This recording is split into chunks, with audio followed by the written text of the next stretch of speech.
Ma'am, greetings natin, ma'am. Palakpakan naman natin ang aso. Si Ma'am. Meow, meow, meow, meow.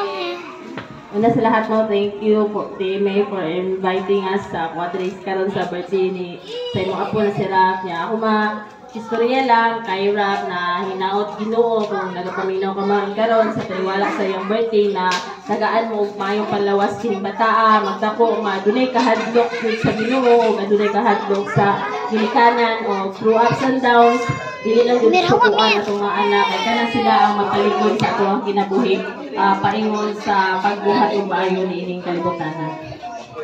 Alright, ma'am. Atong klase niya, ma'am, ihatag lang nato niya. So, sita na po, ma'am. Dito po tayo. Ma'am. Ma'am.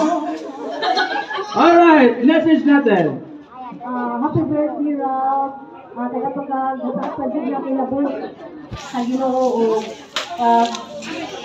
Higugma sa imong ginikanan o sa imong lula o sa imong kapatid. Thank you so much, ma'am. Upo mo tayo. Ang cash, mamaya na po, ha? Ma'am, dito tayo, ma'am. Ano yung animal mo, ma'am? Kambing. Ang kambing. Wow. Kakanta ng happy birthday song. In 3,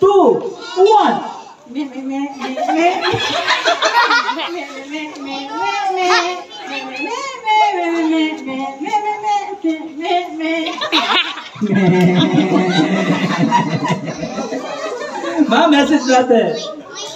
Hapon sa kanan, no? So, happy birthday kang Ralph.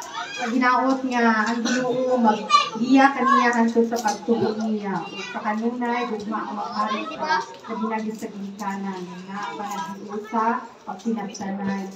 Sa kanunay, ang gugma sa pinakalitan sa ito. Alright, palakpakan na natin. Siyempre, ma'am, mahayap po ang ating regalo, ma'am. Siyempre, ang baboy, pakantahon natin.